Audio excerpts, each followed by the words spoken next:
يا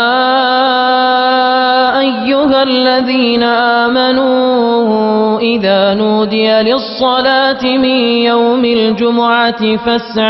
فاسعوا إلى ذكر الله وذروا البيع ذلكم خير لكم إن كنتم تعلمون. الحمد لله رب العالمين، والصلاة والسلام على سيدنا وحبيبنا محمد وعلى آله وأصحابه أجمعين. إمان داران وخواناساني زور بريس، هەموومان واجبە بەردەوام سوپاسی خوای پەروەردگاری خۆمان بکەین کە خەڵاتی ئیمانی پێبەخشیوین. مسلمان بوون ڕەنبێ کەسێک هەستی پێ بکا کە ساڵانێکی زۆر لە بێدینیدا ژیابێ و پاشان هات پێتە ناو بەختەوەری ئیسلامێکی ڕاستەقینەوە، ئەمجا هەز بەم خەڵاتە گەورەی خوای پەروەردگار دەکا کە دینداری و خواناسی ڕاستەقینە چ بەرەکەتێکە، ناسینی پێغەمبەری خوا صلی الله علیه وسلم چ بەختەوەریەکە، چ پێشەوایەکی گەورەمان هەیە سوپاس بۆ خوا. بەڵام واجبیشە لەسەرمان ئەم دینە بگەێنین بە خەڵکانی تریش. وەکو لە دوو تاری ڕابردوودا باسی ئەوەمان کرد گەیاندنی دینی ئیسلام واجبی سەرشانی هەر یەکێک لە ئێمەیە بە پێی ئەو زانستەی کە پێتە، ئەو توانایی کە هەتا ئەو خەڵکانەی کە دەنگت پێیان دەگا. بەڵام چۆن دینەکە بگەێنی؟ هەرکەس بە ئارەزووی خۆی بێ نەخێر، دەبێت بەو شێوەیە بێ کە خوا داوای کردووە. خوای گەورە لە سوورەتی النەحل ئایەتی 125 دەفەرمێ ادعو إلى سبيل ربك بالحكمة والموعظة الحسنة وجادلهم بالتي هي أحسن إن ربك هو أعلم بمن ضل عن سبيله وهو أعلم بالمهتدين. بانگواز بکە ئەی پێغەمبەر صلی الله عليه وسلم، تۆش ئەی ئیماندار، إلى سبيل ربك، بۆ لای ڕێبازی پەروەردگارت، خەڵکی بگەێنە بەخوا لە ڕێگەی پابەندبوون بە شەرعەکەیەوە. بەڵام چۆن بانگی خەڵکیکە؟ خەڵکی دوو جۆرن. خەڵکێکمان هەیە موسڵمانە، گوێڕایەڵی قسەکانتە، هاودینتە، بڕوای وایە کە ئەوەی خوا و پێغەمبەر صلی الله عليه وسلم فەرموویەتی پێویستی بە مناقەشە نییە، بەڵام لە بیری چۆتەوە، یان دینی خوای باش پێ نەگەیوە، یان مولتەزیمێکی تەواو نییە. تۆ کاتێک قسە بۆ ئەم دەکەی ادعو إلى سبيل ربك بالحكمة والموعظة الحسنة، بەدانایی، بەژیری، بەزانایی، بەلێزانی، وەستایانە بۆ قسەکان بچۆ و بە زمانی شیرین، بە نەسیحەتی جوان، بە دڵسۆزی، بە زمان شیرینی بانگی بکە و بڵێ وەرەوە ڕێبازەکەی خوا تۆ کەم و کوڕیت هەیە، ئەمانەت باش نییە، ئەمە واز لێبێنە، ئەوە چاکە، ئاوا ئامۆژگاری بکە. حکمت چییە؟ ئیصابەت الحەق بالعلم والعقل، پێکانی حەق و ڕاستیە بە دووشت،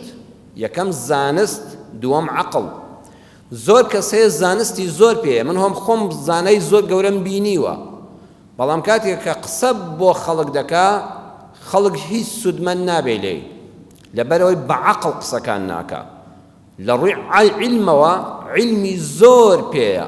بەڵام ئەو عیلمە بۆ ئەوەی بێتە حیکمەت ئەبێ عەقڵی لەگەڵدا بێ. زانست ئێستا لە زانکۆکاندا چەندین دکتۆرا پرۆفیسۆری گەورە هەیە شەهادەکەی زۆر بەرزە و زۆر عیلمی پێیە، بەڵام چونکە بە عەقڵ قسە ناکە، عەقڵی لەگەڵ تێکەڵاو ناکە، دانایی نییە، خوێندکارەکانی زانکۆ و پەیمانگەکان زۆر کەم سودمەند دەبن لیان، تەنانەت بە دەرسەکانیان قەڵسن لەگەڵ ئەو هەموو عیلمە پڕەی کە پێیەتی. عەقڵیش ئەگەر تەنها بە عەقڵ خەڵکی بدوێنی، عیلمت لەگەڵانە بێ، ڕەنبێ گومڕا بی، چونکە عەقڵی تۆ جاری وایە شتێکە دینی خوا نەوعێکیکەیە، بۆیە دەبێت زانستەکان لەگەڵ عەقڵەکەدا بە هەردووچیان حەق و ڕاستی دەپێکی. حکمت و دانایی پێویستە پێنج شتی لەگەڵا بێت، چونکە خوای پەروەردگار کێچێ لە ناوە پیرۆزەکانی ئەلحەکیمە، ئەگە سەرنج بدەن لە قورئانە لەگەڵ پێنج شتا ناوی ئەلحەکیم هاتووە. حکمت و دانایی پێویستە عیلمی لەگەڵ بێت، چونکە خوا لە قورئانە باسی خۆی دەکات، دەفەرمێ عەلیمەن حەکیمە، یان حەکیمون عەلیم، ئەوە لە چەندین ئاەتە هاتووە. پێویستە دانایی عیزەتی لەگەڵ بێ، یعنی ئینسانێک کە بڵێت دانا و ژیر و عاقڵمەندم لێزانم دوورە لە کەسێکی ماستاوچی و مداهنە چیەوە چونکە خوای پەروەردگار لە قورئانە لەگەڵ وشەی حەکیمی ناوی پیرۆزی حەکیمە دەفەرمێ عەزیزەن حەکیمە یان عەزیزون حەکیم لە چەند شوێنی قورئانەوەش هاتووە. سێم ئینسانی دانا دەبێت کەسێکی سنگفراوان بێ لێخۆشبوو بێ هەر کەسێک قەت سیفەتی لێبوردەیی لە دڵیانە بێ سنگفراوان نەبێ نابێتە ئینسانێکی دانا و ژیر چونکە خوای گەورە لە قورئانە لەگەڵ سیفاتی ئەلحەکیمی خۆیدا دەفەرمێت تەواب حەکیم وەکو لە سوورەتی نور ئاەتیدا دەفەرمێت لەگەڵ حەکیمیدا تەوابی هێناوە زۆر لێخۆش بووە. ئینسانی دانا کە خەڵک سوودی لێ ببینێ ئەبێت چاکەکانی خەڵک ببینێ سوپاسگوزار بێ هەر خراپەی خەڵک نەبینێ بە پێچەوانەوە چاکەکانیشیان ببینێ و سوپاسیشیان بکە و دەستخۆشیان لێ بکە چونکە خوای گەورە لەگەڵ ناوی حەکیمە دەفەرمێ حەکیمین حەمید وەکو لە سوورەتی فوسیلەت ئاەتی 42 هاتووە لەگەڵ حەکیمە حەمیدیشی هێناوە. پێنجەمیان خیبرە و لێزانین پسپۆڕبوون چونکە خوا لە قورئانە دەفەرمێ ئەلحەکیم الخەبیر لەگەڵ ئەلحەکیمە صیفاتی ئەلخەبیر پسپۆڕیەکەشی هێناوە. بۆیە پسپۆڕی زۆر گرنگە کاتێک کە ئینسان بابەتێک دێتە پێشەوە بزانی تۆ چۆن قسەی لەسەر دەکەی. ئێمە باسی باسکردنی دینی ئیسلام دەکەین بۆ خەڵک یعنی وتارێک کە بۆ ئەمڕۆ دەگونجێ ڕەمبێت لە دوو مانجی تران نەگونجێ بزانی ئەم قسەیە بۆ ئێستا زۆر چاکە خەڵک سوودمەند دەبێیان لێیاندا. بابەتێک دێتە پێشەوە و لە میدیاکان و دەستگاکانی ڕاگەیاندنەوە لە تۆڕە کۆمەڵایەتیەکانەوە قسەی لەسەر دەکرێت تۆ چۆن باسی ئەو بابەتە دەکەی. بۆ نمونە جومعەی ڕابردوو شەندێکمان لەسەر باسکرد ئێستا ڤایرۆسی کۆڕۆنا لە وڵاتی چین و واگەیشتە یابان و هەندێک زۆر وڵاتی تریش پەتایەک و مەترسیدارە نەخۆشیێکی گواستراوەیە. ئێمە بە دانایی و زاناییەوە باسی ئەم بابەتە بکەین پێویست ناکە باسی ئەوە بکەین وەکو جومعەی ڕابردوو عەرزم کردن یەکسەر بیجێڕینەوە ئەوە عوقوبەی خوایە و عەزابی خوایە و مرۆڤایەتی لە ناو دەبا بەڵکو بە پێچەوانەوە بیجێڕینەوە بۆ پسپۆڕەکان بۆ خەبیرەکان خەبیری بوارە زانستیەکەی کێیە پزیشکەکانن ئەوانەی پسپۆڕی بواری ڤایرۆس و بەکتریان ئەبێ بڵین ئەوان با لەسەر ئەو مەسەلەیە قسە بکەن ئەوان دەزانن ڤایرۆسێک چۆن دەگوازرێتەوە و چۆن دروست دەبێ و چۆن نەقڵ دەبێ و ئەوە ئیشی ئەوانە نەک مامۆستایەکی ئاینی. مامۆستای ئاینی بە حکمەتەوە باسی ئەم بابەتە زیندووە بکە فەرمودەکانی پێغەمبەر صلی الله علیه وسلم لەم کاتەیە باس بکە چونکە ئێمە زۆر فەرمودەی پێغەمبەرمان هەیە صلی الله علیه وسلم ئاماژەی بە خۆپارێزی کردووە لە نەخۆشیە درمەکان و بڵاوبووەکان. بۆ نمونە پێغەمبەری خوا صلی الله علیه وسلم لە حەدیسی بوخاری مسلمە هاتووە کە فەرموویەتی لا یوریدن ممرض على مصح کاتێک کە ئاژەڵێکتان نەخۆش بوو مەیخەنە ناو ئاژەڵە ساغەکانەوە چونکە ئەوانیش توش دەبن. کاتی خۆی حشترێک مەڕێک بزنێک مانگایەک نەخۆش بوو بێ پێغەمبەری خوا صلی الله علیه وسلم ڕێنمایی سەحابەکانی کردووە کە نەخۆشیەکەت دەگوازرێتەوە ساغەکان مەخەنە ناو نەخۆشەکانەوە نەخۆشەکان مەخەنە لای ساغەکان بۆ ئەوەی تەندروستەکانیش نەیگرنەوە بە ئەو میکرۆب و ڤایرۆسیان بۆ نەچێ. کاتێ باسی کۆلێرە تاعونی کردووە پێغەمبەری خوا صلی الله علیه وسلم 14 سەدال لەمەوە پێش ئەوەی کە ئێستا لە چین و وڵاتەکانی کە دەگرێتە بەر هەها ناهێڵن کەس داخڵی وڵاتی چین بێ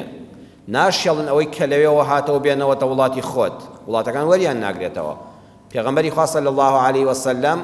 فەرموویەتی ئیذا سەمیعتم به کاتێک کە بیستان تاعون کۆلێرە ئەو نەخۆشیانەی ڤایرۆسین و دەگوازرێنەوە لە کەسێک بۆ کەسێکی تر بئەڕضین لە شارێکە لە وڵاتێکە لە سنوورێکی جوغرافیادا بوونی هەبوو بڵاو بەوە نەخۆشیەکە تۆش بیستت ئەو هەواڵە فەلا تقدم عەلەیه بۆی مەچۆ سەفەر بۆ ئەو شوێنە مەکە. وإذا وقع بأرض وأنتم بها ئەگەر نەخۆشیەکە لە شوێنێک بوو تۆشی لێ بووی بیستن نەخۆشیەکە بڵاوەتەوە تۆش لەو شارەدا یان لەو وڵاتەی فلا تخرجوا فرارا منه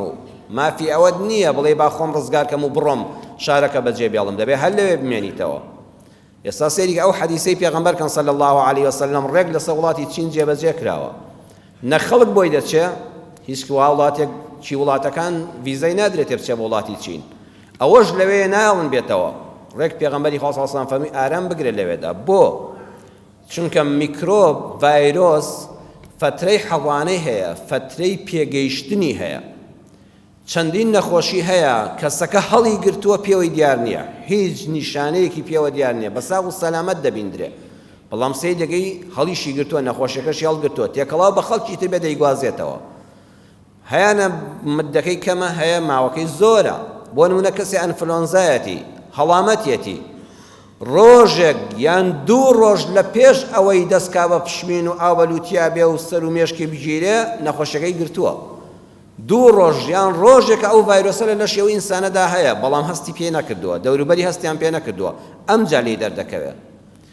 کەسێک ڤایرۆسی جگەری هەبێ، ڤایرۆسی کەبەد و جگەری هەبێ، 6 مانگە هەڵی گرتووە ئەو ڤایرۆسە، بەڵام خۆشی بەساغ و سەلامەت دەزانێت، هەستی بە هیچ نەکردووە، تا وردەوردە لاواز دەبێ، ڕەنگی چاوی زەرد دەبێ، زەردووی لێ ڕوودەدا، ئەمجا کاتێ فەحسی بۆ دەکرێت دەردەکەوێتەوە 6 مانگ ئەو ڤایرۆسە لە جگەری داوە. ڤایرۆسی وا هەیە چەند ساڵە، بۆ نمونە میکرۆبی سیل کە چۆتە سیەکانەوە ڕەن بێت 2-3 ساڵ بێت تێیدا بێ، ئەمجا وردەوردە سیەکانی دەڕزێنە و دەست دەکا بە کۆکە و بە هەناسە سواری و ئەوانە. بۆیە پێغەمبەری خوا صلی الله علیه وسلم لەو فەرمودانەدا باسی ئەوەی کرد کە لە شوێنەکەدا بووی مەڕۆ دەرەوە، لەوە چێ هەڵگیری ئەو ڤایرۆسە بی و هەستت بەخۆ نەکرد بە بەوەی نەساغ دیاری، دوای چەند ڕۆژ و مانگێکی تر لێت دیاری دەدا و ئەی گوازیەوە بە شوێنێکی تر با ئەو نەخۆشیە لە شوێنی خۆیان کۆنتڕۆڵ بکرێ. پێغەمبەری خوا صلی الله علیه وسلم ئەو زەمانە ئاماژەی بەوە کردووە کە ئینسان ئاگاداری خۆراک بێ، خۆراکی پاک بخوا. قورئان بەگشتی نەهی کردووە لەو باڵندانەی، لەو ئاژەڵانەی کە گۆشتخۆرن، پاکترین گۆشتێک کە مرۆڤ تەندروستی لێوەرگرێ، مادەکانی لێوەرگرێ، بریتیە لەوەی کە لەسەر ڕووەک بژیە. خوای گەورە لە قورئانی پیرۆزە لە سوورەتی سەجدە ئاەتی 27 دەفەرمێ: أولم يروا أنا نسوق الماء إلى الأرض الجرز فنخرج به زرعا تأكل منه أنعامهم وأنفسهم أفلا يبصرون. أو بۆ خەڵکی سیر ناکەن، بیر ناکەنەوە لەوەی کە خوای گەورە لەو ئاسمانەوە زەوی دەنێرێ بۆ ئەو شوێنانەی کەوا مێرگ نین، کانیان لێ نییە، بارانی ڕەحمەت، بەفری ڕەحمەتیان بۆ دەنێرێ، تێراویان دەکا، ئەو زەوێ دەبوژێتەوە، گژوجای لێ دەتە دەرەوە، دانەوێڵەکانی گەنم و جۆ و دانەوێڵەکان دەڕوێن، پاشان لەبەر هەمی ئەوانە تەأکل منه ئەنعامهم، ئاژەڵەکانتان لێ دەخۆن، لە گەنمەکە لە جوێیەکە لەو هینەی کە پوش و قەسەڵەی کە دەمێنێتەوە دەبێتە خۆراک و عەلەفی ئاژەڵەکانتان، و خۆشتان نانی لێ دروست دەکەن و لێ دەخۆن. ئەفەلا یوبصیرون، بۆ جوان بیر ناکەنەوە، سەرنج نادەن، بۆ چاوتان ناکەنەوە. قورئان لە ئەفەلا یوبصیرونە پێمان دەڵێ زانستی ڤێتەرنەری دەبێت تەئکید لەوە بکاتەوە، ئەو ئاژەڵەی کە تەنها بەرهەمی ڕووەکی دەخوات تەندروستە گۆشتەکەی، ئەوەی کە پرۆتینی حەیوانی بۆ تێکەڵاو بکرێت بەقەدەر ئەو زیادەی کە دەیدرێتێ تۆی مرۆڤ کە دەیخۆی زەرەدل لێدا. بۆیە پێغەمبەری خوا صلی الله علیه وسلم وەکو ابن عمر بۆمان دەجێڕێتەوە دەفەرمێت نەها رسول الله صلی الله علیه وسلم عن أكل الجلالة وألبانها. پێغەمبەری خوا صلی الله علیه وسلم نەهی کرد، فەرمووی شتی وا مەخۆن کاتێک کە دەبینن پەلەوەرێک، مریشکێک، قازێک، قەلێک، یان دەبینن مەڕێک، بزنێک، حوشترێک، مانگایەک کە بینیتان شتی پیسی خوارد، پاشەڕۆی مرۆڤی خوارد، دەمی لە زێرابنا، چوو مشک و جرج و ئەو شتانەی هەڵکۆڵی خواردی، هەر شتێکتان بینی کە شتی پیسی خوارد، دەفەرمێن نە گۆشتەکەی بخۆن، نە شیرەکەشی بخۆن ئەگەر شیردار بوو، خۆتانی لێ پارێزن، ماوەیەک ڕایگرن، خواردنی پاکی بدەنێ حتا جەستەی پاک دەبێتەوە، دوای ئەوە هەم شیرەکەی بخۆن هەم گۆشتەکەی بخۆن. ئەو پێغەمبەری خوا صلی الله علیه وسلم ئاماژەی بەوە کرد نەک هەر گۆشتخۆرەکان حرامن، ئەوانەش کەوا شتی پیس دەخۆن با خودی خۆشیان حەڵاڵ بن تا جەستەیان پاک دەبێتەوە، واجبە ئینسان خۆیان لێ بپارێزێ. تەنانەت ئێستا ئەم سەردەمە ئەو سەوزانەی کە لە بازاڕە کە سەوزە چەند سودمەندە بۆ مرۆڤ، بەڵام کاتێک کە دەبینی بە ئاوی زێرابی شارەکان لە هەندێک شوێندا ئاو دەدرێ، چونکە بە پیسی ئاو دەدرێ و پیسی هەڵدەمژێ، باوەڕتان بێ ئەو سەوزانەش هەمووی نەخۆشیە. بۆیە گە مرۆڤ خۆی لێ پارێزە ڕەن بێ باشتر بێت لەوەی کەوا بیخوا، خواردنەکەی سودمەندە بەڵام چونکە بە پاکی ئاو نەدراوە. ئاژەڵێک کەوا ئێسقانی ئێستا بۆ دەکەن بە پرۆتین بەداخەوە بۆی شیری زۆر بێ، ئێستا ئێسقانی بەراز و هین لە زۆربەی وڵاتان و نازانم لە کوردستانیشدا هەبێ دەی هاڕن و بۆی دەکەن بە عەلەف و بە پرۆتین و دەیدەن ئەو مانگایە بۆی شیری زۆر بدا بۆی زۆر گۆشتەکەی قەڵەو بێ ئەیدەنە مریشک جیقنەی بۆ جارشکە لە مەشینە دەدەنەوە لەگەڵ عەلەفی تازە تێکەڵاوی دەکەن خوێ بۆ پێ دەکەن کاتێک کە تۆ دەی خۆی بە حیساب ڤیتامینات وەرگری و ئۆمیگا وەرگری سەی دەکەیت بۆتە جەستەت هەڵاوساوە تووشی چەندین نەخۆشی دەبی ئەوە هەموو ڕێنمایەکانی پێغەمبەرە صلی الله علیه وسلم شتێک کە پیسخۆر بوو مەیخۆ حەیوانێک کە بەرهەمی ڕووەکەی نەدەخوات شیرەکەی مەخۆ هەروەها گۆشتەکەی مەخۆ خۆتی لێ پارێزە تا پاک دەبێتەوە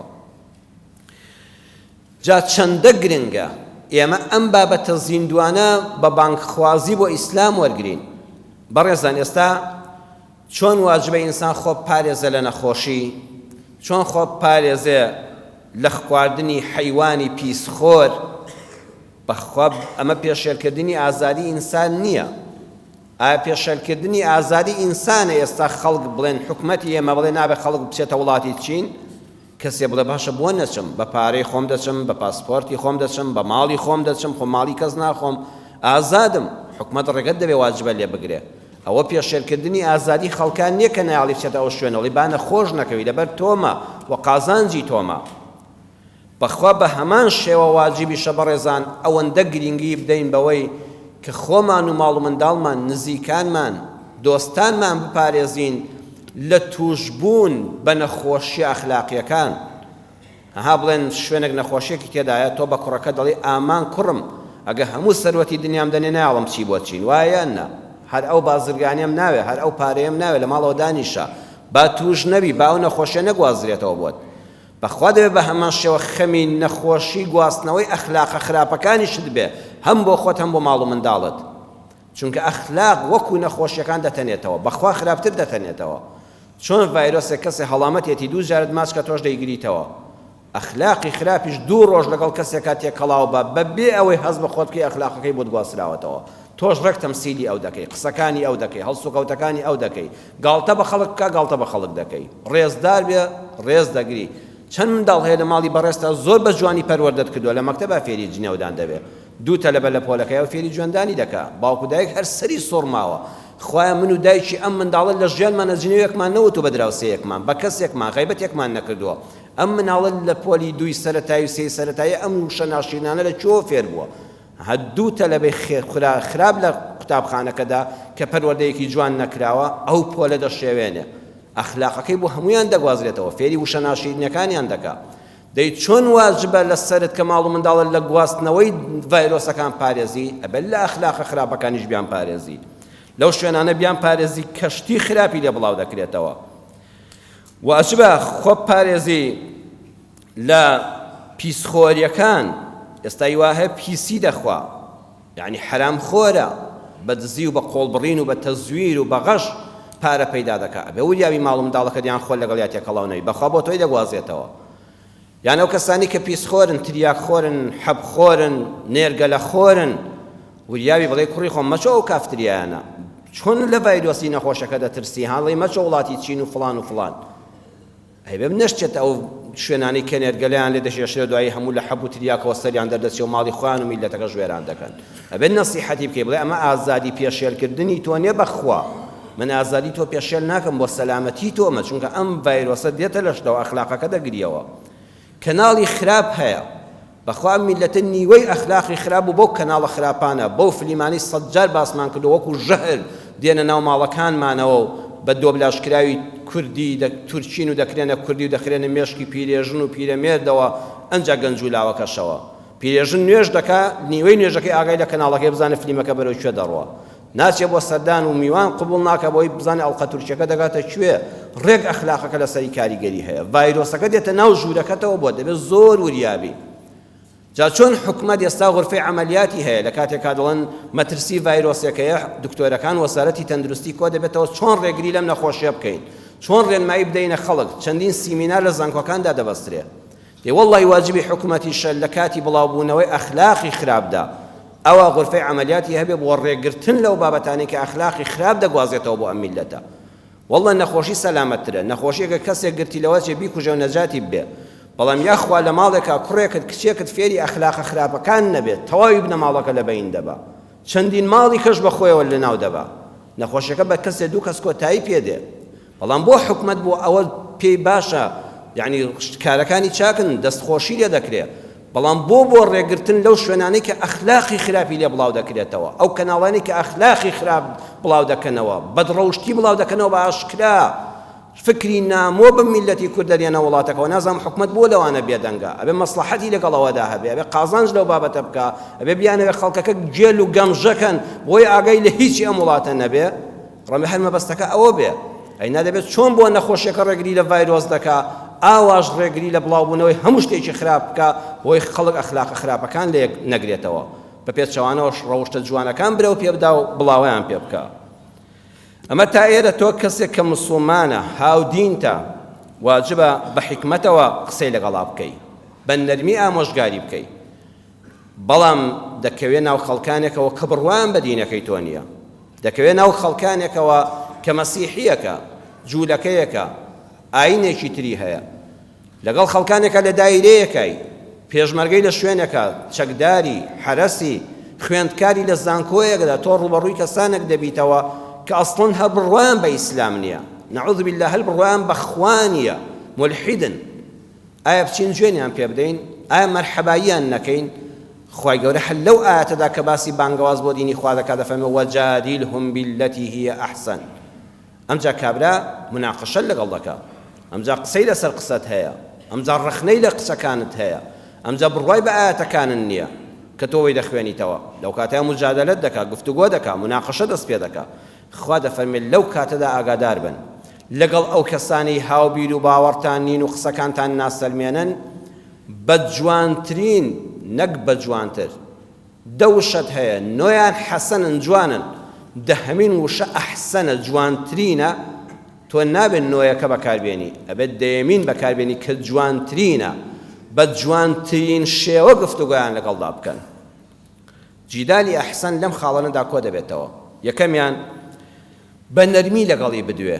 هەستی بریندار مەکە بەڕێزان کێ هەیە لە فیرعەون بێدینتر بوو بێ لەسەر زەویدا کە دەیگوت ئەنا ڕەبوکم الئەعلا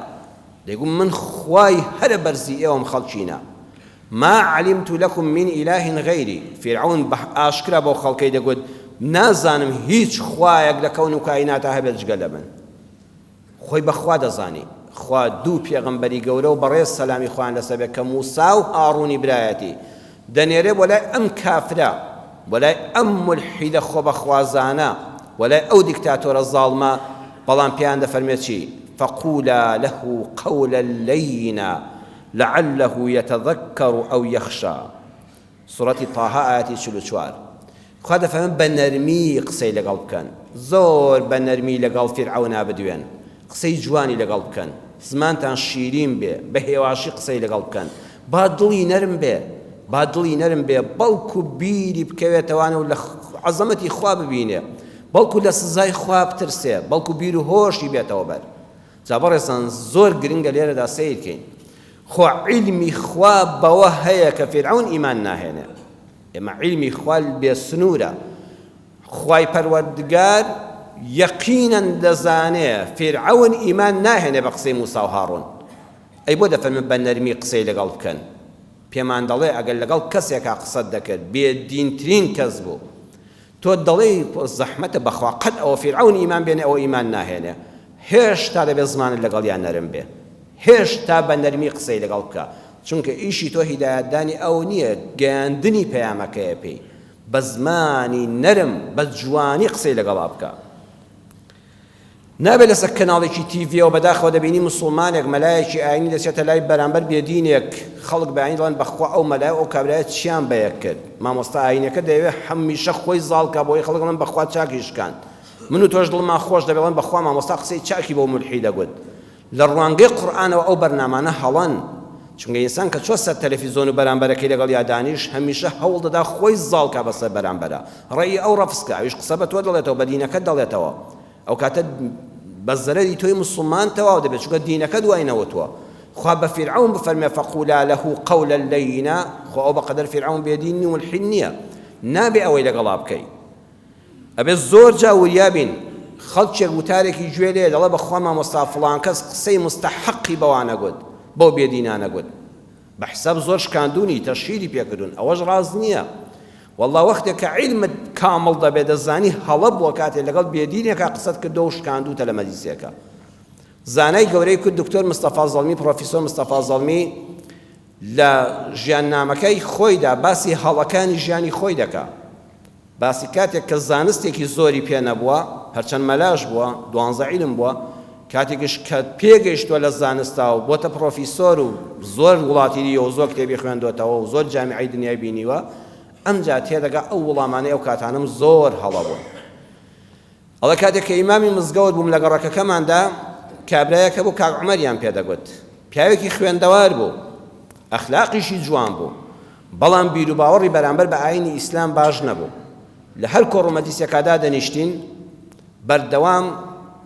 باسی قسەکانی بۆنی ڕەخنەگرتنیان لە ئاینی ئیسلام لێدەهات بە دژایەتی ئیسلام قسەی دەکرد ئەڵە زۆر جار لە مەجلیسەکاندا کە باسی دین و بازرگانی و سەفەر و سیاسەت و هەمووی تێدا دەکرا قسەکانی دێنایەوە سەر دین منیش دەمویست بیشکێنم لەبەر چاوی خەڵکە بە حساب ڕەدی بدەمەوە جارێکیان پێی وتم مامۆستا حکمەتی چییە خوا لە قورئاندا ئەوەندە باسی شەیطان دەکا ئەڵێ من بە حسابی خۆم ویستم ئەوە ڕەخنە لە قورئان دەگرێ وتم با لەبەر چاوی ئەو مەجلیسە گەورەدا بیشکێنم لە ماڵی خاڵی ئەو دانیشتبوون کە پیاوێکی معقوڵ و وەک سەرۆکوەزێک وا بوو وتم لەبەرەوەی لەناو هەموو مەجلیس و دانیشتنیەکە شەیطانێکی وەکو تۆی تێدایە بۆیە خوای گەورە ئەوەندە باسی شەیطان دەکا ئەڵە خەڵکەکە زۆریان دەستخۆشیان لە من کرد کوتیان بەخوا مامۆستا چاک دەمکوتی کرد بەڵام دڵێ دوای چەند ساڵ بیرم کردەوە ئای من چەند هەڵە بووم کە ئەوا جوابی ئەو پیاوەمدایەوە شکاندم وەڵامەکەم زۆر نابەجێ بوو ئەوە زۆر بە جوانی بۆم ڕوون کردایەوانێ کاکەی جان شەیطان کە لە قورئانە باز دەکرێت هەر شەیطانێک نییە کە ئادەمی کردە دەرەوە ئیبلیس نییە وریا نەبی لەناو نەفسی هەر یەکێک لە ئێمەدا شەیطانێک هەیە کە بەردەوام هانە دەدا بۆ خراپە خوا دەفەرمێت چۆن مەلایکەتێک لەناو لەخشتا هەیە هانە دەدا بۆ چاکە شەیطانێکی شەیە لەناو نەفسدا هانە دەدا بۆ خراپە ئاگال لێبێ بە قسەی مەکە من ئەو زەمانە دڵخۆش بووم کە خەڵکەکە کوتیان مامۆستا دەستی خۆش بێ دوای دەنگیدایە بەخوا مامۆستا چاک دەمکوتی کرد بەڵام لە دواییدا بۆم دەرکەوت وەڵامەکەم زۆر هەڵە بوو ئەوەندەی تر ئەو پیاوەم بێدین کرد یان جارش کە هەر ئەو کاک عومەرە دڵێ لێی پرسیم مامۆستا عەقڵی ئینسان دەی بڕێ کابرایەکی وەکو تۆماس ئەدیسۆن کە کارەبای دروست کرد و دنیا ڕوونا کردەوە بچێتە جەهەنەم کەچی دەروێشی فڵان شێخیش کە هەموو سەری پڕە لە ڕشک و ئەسپێ بچێتە بەهەشتەوە کە هەرچی خێرە بۆ ئەم وڵاتە نیەتی بۆ دنیا نیەتی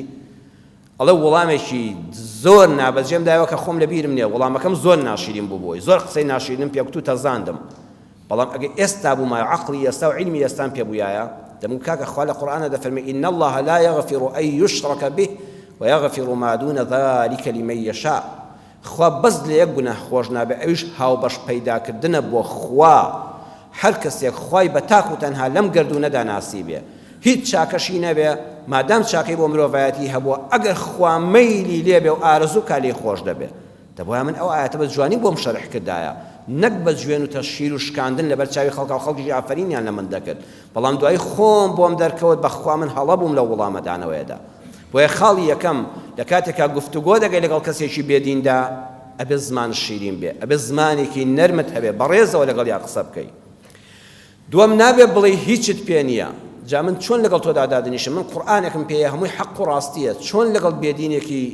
ملحیدا دادەنیشم تۆ هیچت پێ نییە خوا دەفەرمێ وا مەڵێ خوا لە قورئانە لە سوورەتی سەبە لە 24 و 25 ئاەتی 24 و 25 چەند بە جوانی ئەو بابەتەمان حاڵی دەکا دەفەرمێ وإنا أو إياكم لعلى هدى أو في ضلال مبين بپیغمبر صلی الله علیه و سلم دەفەرمێ ئەگەر لەگەڵ ئەو مشریکانە ئەو بێدین و ملحیدانە دانیشتی پێیان بڵێ یا من یان ئێوە لەسەر هیدایەت و حەق و ڕاستین یان لەسەر گومڕاییەکی ئاشکراین هەم من یان ئێوە خۆ پێغمبەر یەقینی خۆی لەسەر گومڕایی نییە حەق هەر بە منە بەڵام با مەجالی گفتوگۆدا نەخرێ پێیان دەڵێ حەق یان بە منە یان بە ئێوەیە یا من گومڕام یان ئێوە گومڕان با ئەوە لێگەڕێن بۆ قیامەت چاوەلێ بەرامبەرەکەی دەرناکە لە مەیدانی گفتوگۆ پیان دەفەرمێ قل لا تسألون عما أجرمنا ولا نسأل عما تعملون ئەوەیە ڕێزگرتن لە بیر و باوەڕی ئینسانەکانی بەرامبەر ئەگەر موسڵمانیش نەبن ئەی محەممەد صلی الله عليه وسلم پیان بڵێ ئەگەر ئەو دینەی من بڵاوی دەکەمەوە خوڕافیاتە بیری ئەفسانەیە شتی خراپە جەریمەیە خۆ لە قیامەتە ئێوەی بێباوەڕ حیساب ناکرێت لەسەرتان ئەوە خۆم لێ بەرپرسیارم ئێمەی موسڵمان لێ بەرپرسیارین ئەو جەریمەیە ئێمە لێ بەرپرسیارین ئێمەش پرسیارمان لێ ناکرێت لە قیامەتە لەسەر کردەوەکانی ئێوە چاو لێ ئەجڕەمنا بۆ موسڵمانان بۆ خۆیان بەکاردێنێ بەڵام عەمەل کە چاکەش دەگرێتەوە بۆ کافرەکانی بەکاردێنێ واتە ڕێزت لێ دەگرم با دەرگای گفتوگۆمان لە بەینا دانەخرێ نابێ باسی ئەو شتانە بکەی کە تۆ چاو نایبینێ عیلم نایسەلمێنێ بەس ئیخبارێکە خوا پێی وتووی ئێستا بوونی مەلایکەت شێ لە ئێمە مەلایکەتی بینیوە عیلم ناتوانێ مەلایکەت بسەلمێنێ بوونی شەیاطین بوونی ئینس بوونی جن بوونی ئەو شتانە بوونی عەزابی قەبر بوونی بەهەشت و دۆزەخ پردی سیڕات بەڕێزان ئەمە بەس خوا بە ئێمەی وتووە لە ڕێی پێغەمبەرەوە صلی الله عليه وسلم یەکسەر ئیمانمان پێهێناوە بەڵام کابرای مولحید چونکە بڕوای بەخوانیە تۆ باسی مەلایکەتی چی بۆ دەکەی وێ نابێت لە مەجلیسێکە کە لەگەڵ مولحیدێکە بێباوەڕێکە کەسێکی غەیرە دینە باسی گفتوگۆ دەکەی لەسەر ئاین نابێت باسی بەهەشتی بۆ بکەی ئەو بڕوای بە بەهەشت نییە بۆ چونکە بڕوای بەخوانیە تۆ باسی مەلایکەتی بۆ مەکە چونکە ئەو بڕوای بەخوایەک نییە کە باسی مەلایکەتی کردووە بەڵکو بە عیلمی لەگەڵیا بدوێ عەرزم کردم بە زمانێکی شیرین بڵێ کاکە زانست پەیوەندی بە کافر و موسڵمانەوە نییە لە هەموو سەرزەویدا دوو کەڕە دوو دەکاتە چوار موسڵمانێک هەروە دەڵێ کافرێکیش هەروە دەڵێ لە یاساکانی کیمیا و فیزیا و ئەحیادا کافر و موسڵمان وەکو یەک دەرسەکە دەخوێنن وەکو یەک بڕوایان پێیەتی تۆ باسی عیلمی بۆ بکە بڵێ لە جیاتی باسی عەزابی قەبر و بەهەشت و دۆزەخ و مەلایکەت و شەیطان و جن و ئەوانە وەرە با باسی شتانێک بکەین و عەقڵی خۆمان بخەینە کار پێی بڵێ وەرە با باسی ئەلکترۆن نیوترۆن پرۆتۆن باسی خانە بکەین کەمانە بە دەوری ناوکە چۆن دەخولێنەوە معقولە ئەو خانەی کە بە چاو نابیندرێ ئەم ئەلکترۆن و پرۆتۆنە چۆن بە دەوریا دەخولێتەوە لە خولگەی خۆی لانادا هەمووی بە پێچەوانەی میلی کاتژمێرە وەکو حاجی دەوری کەعبە دەسوڕێتەوە هەمووی ڕێگۆکۆیەکە هەمووی لە گەردوونا وەکو یەک بسۆڕێتەوە باسی خانەی بۆ بکە ئەو سایتۆپلازمە ئەو ئاوە لەناو ئەو خانەیەدا حتا ئێستا عیلم بەم دەرەجەیە گەیشتووە ڕوبعێکی عیلمی خانەشی نەدۆزیوەتەوە تۆ بڵێ ئەمە لە خۆیەوە دروست بوو بێ هەمێشکی بوروژێنە با لەم عیلمیانە بیر بکاتەوە پێی بڵێ پەنجەمۆری سەری پەنجەت کە هەمومان چوینە دەوایر و پەنجەمۆر بۆ ئیجرام ئەوانە زۆر دەگیرێت لە تاوانبارەکان لە ڕووی دادگا و یاسا و ئاسایشەوە دوو کەس بەس کێک لەدایک بوو بن حتا قیامەت نابینی دوو کەس کە لە سکێکی شاتنە دەرەوە پەنجەی سەری پەنجانەوەکو یەک بێ چێ نەخشە سازی ئەمەی کردووە لە مرۆڤ بچۆ دەرەوە لوتی پشیلەیەک سەری لوتی پشیلەیەک لە تەواوی سەر زەویدا لە لوتی پشیلەیەشتر ناچێ ئێستا لە وڵاتان کە پشیلەیان هەیە و کارت و هەویان بۆ دەکەن پەنجەمۆریان لوتی سەری پشیلەکەیە بدزرێ لە هەر شوێنێ بەدەی دۆزنەوە چونکە زان ئەوە هەوێ ئەو پشیلەیە و کەسێکیکە نییە لوتی سەری پشیلەیەک لە سەر زەویدا لە لوتی سەری پشیلەیەشتر ناچێ ناوانی پێشتر تۆپی و نڕۆیشت و ناوانی کە لەوە دوا لەدایک دێبن نە ئەوانەی کە ئێستا هەن باڵی پەپولەیەکی جوان باڵی یەک پەپولە لەم سەر زەویەدا لە باڵی پەپولەیەکی تر ناچێ هەمووی نەخشی خۆی تایبەتە دەنگی سەگێک ئەو هەموو سەگە لە سەر زەویدا هەیە دەنگی سەگێک لە سەگێکی تر ناچێ ئەوە لە زانستی ڤێتەرنەریدا بپرسە تەنانەت شوانەکانی قەدیم ئەوانەی پسپۆری بواری شوانی بوون نەخوێندەواریش بوون دەڵێت دە سەگ هەبوو بێ لە شوێنەکە یەکیان دەنگی هاتبێ و توێتیەوە دەنگی فڵان سەگەیانە زانیوێتی دەنگی فڵان سەگ لە فڵان سەگ ناچێ پاشان گەڵاکانی یەکدار یەک قەدیدارە لە یەک ڕێگەوە ئاو هەڵەمژێت لەسەر یەک زەوی ڕواوە هەر یەک دارێکە ئەو دارە ئەگەر 200 گەڵای پێوە بێ هیچ گەڵایەک نەخشەکەی لە گەڵایەکەی ڕەفیقی ناچێ سبحان الله ئەمە دەبێ یەکسەر بڵێ لا إله إلا الله بە کابرا بڵێ ئەگەر تۆ بڕات بە زانست هەیە معقولە تەنها دارێک گەڵایەکی لە گەڵایەکی تری نەچێ هەمووی نەخشەکەی جیاواز بێ تۆ بڵێ ڕێکەوت دروستی کرد بێ هەر لە خۆوە ئاوا دروست بوو بن هیچ عقلێ قبول دەکا ئەمانە ئەمەی کە باسم کرد لە خۆوە ئاوا دروست بوو بن لەناو ئەو هەموو ملیارەها خەڵکەدا لەناو ئەو هەموو ملیار حەشەرە و ئاژەڵەدا نابێشتی وا هەبێ بۆیە دەبێ بڵێ لا إله إلا الله دەکرێ خوا دوو بن نابێت چونکە ئەگە دوو بوونایە سێ بوونایە یەکیان ئاگای لێ نەدەبوو ئەو پشیلەیە چۆن دروست کراوە لوتی ئەو لەگەڵەوەدا وەکو یەک دەبوون ئەو مرۆڤ پەنجەی لەگەڵ پەنجەی شەشکەدا یەک دەبوو بۆیە دەبێت خوا هەر یەک بێت چۆن ئەو خوایە بناسم پێویستیم بە محەممەدە محەممەد ڕەسوول الله صلى الله عليه وسلم بەم بابەتە دەبێت گفتوگۆ لەگەڵ خەڵکی بێدینا بکەی نەک باسی مەلایکەت و جنۆکە و بەهەشت و دۆزەخی بۆ بکەیت چکۆ بڕوای بەخوا نییە لێرەوە داخڵ بە بچۆن ناو خواناسیەکەەوە ئەوە بانگواز بۆ دینی خوا بکە. چوارەم باسی حەڵاڵ و حەرامی لەگەڵان مەکە، چونکە ئەو جارێ تەسلیم بە شەریعەت نەبووە، ئەو جارێ پێویستی بە خواناسینە. مامۆستا ئەحمەد موفتی لە سوید ساڵانێکی پێشووتر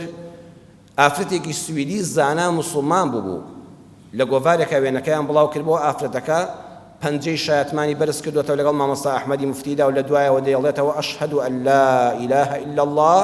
وأشهد أن محمدا رسول الله. من زۆر دڵخۆش بووم بەو هەواڵە، کەسێک لەو سەری دنیا موسڵمان بێەوە ئەزان من خەڵات کراوم، هاو ئاینێکم بۆ زیاد بووە.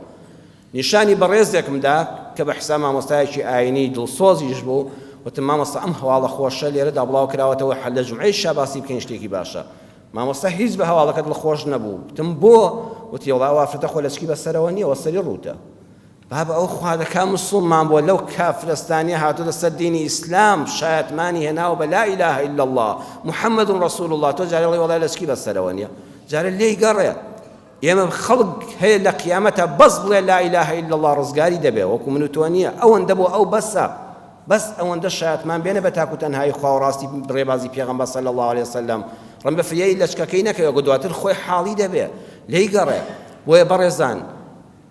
وتاری ئەمڕۆی مزگەوت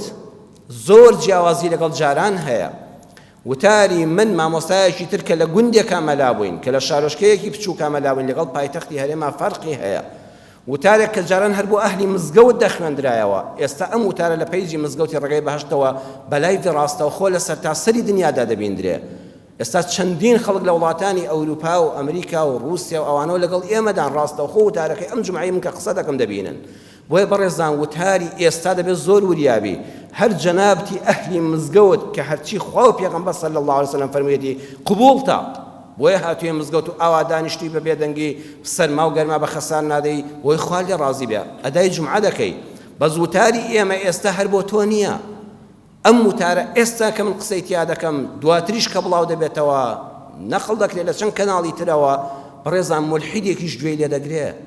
کەسانێک گوێی لێ دەگرێت. من خەڵک لەوە خۆما قسەی کردو کار ئەسڵەن بڕۆی بە ئیسلام نییە، گوێشی لە وتارەکە گرتۆ ڕەن بە سوودمەندیش بوو بێ لێ، ئیعترافیشی بەوە کردووە کە هەموو جومعەکان گوێ لێ دەگرم، زۆربەی مەقتەعەکان گوێ لێ دەگرم، نوێژنەکەرێکیش گوێی لێ دەگرێت لە ماڵەوە، عەرەخۆرێکیش گوێی لێ دەگرێت، ئافرەتێکی بێ لە چک و سافیرەش گوێی لێ دەگرێت، دزێکیش گوێی لێ دەگرێت، زیناکارێکیش کە تووشی زینا و بەدڕەوەشیش بۆ گوێ لە وتارانە دەگرێت، هەر لە مۆبایلەکەیدا فەیسبووکەکەی دەکاتەوە گوێی لێیەتی، گۆرانی بێژێکیش گوێی لێیەتی، سیاسیەکیش گوێی لێیەتی، بازرگانێکی ئەهلی مزگەوتیش نێو گوێی لێیەتی. بۆیە دەبێت ئێمە وریای شعوری ئەوانە بین. زۆر جا بەندە ڕەخنەم لێ گیراوە، مامۆستا جاری وا بۆ وتارەکان لە شوێنی تر زۆر تونتر بووە، ئێستا نەرمترە. ئاخر کاکە جاران بەز ئەهلی مزگەوت گوێی لێ دەگرتم،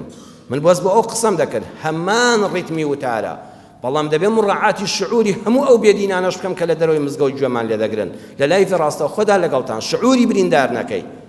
بەڵکو هەستی ڕاکێشی. لانی کەم وای لێ بکەی جارشکە گوێ لێ بگرێتەوە، دوو جاریکە گوێ لێ بگرێتەوە، دوای 10 جاری تر وردە وردە لە ئیسلام نزیک دەبێتەوە، دواتر بەخوا دەشیێنی بۆ ناو مزگەوت. بەڵام تۆ هەر لە مینبەرەوە جوێن و قسەی ناشرین بە خەڵک بڵێ، کابرا جارشکە هەر ئامادە نییە گوێشت لێ بگرێتەوە، ئەوەی هەشتی بۆ لە دەستی دەدا. دکتۆر محەممەد ڕاتب نابلوسی زانای پایەبەرزی ئیسلام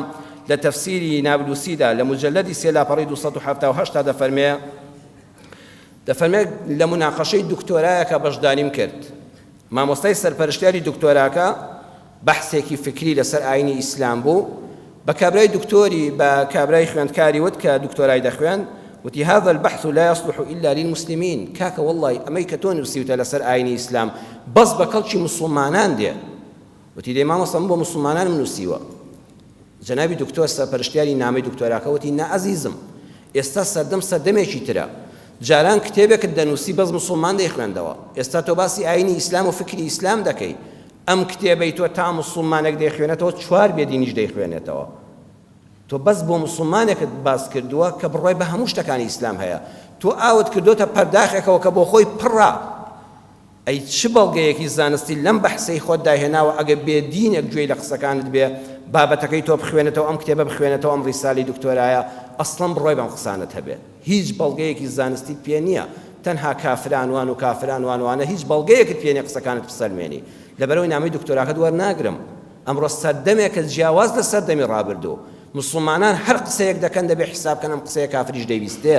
کافریش ڕەدی پێ خۆش ڕێگەی پێداوە ئەبێ بە زانستترین و نەرمترین شێوە قسەی لەگەڵکەی بەڵکو خوای گەورە هیدایەتی بدە. آخر آياتكش دفرمي إن ربك هو أعلم بمن ضل عن سبيله وهو أعلم بالمهتدين. أما يتبدو جو تفسير ذكره أي بان خوازان أي ما مستعيني آيني أي مسلمانان بريس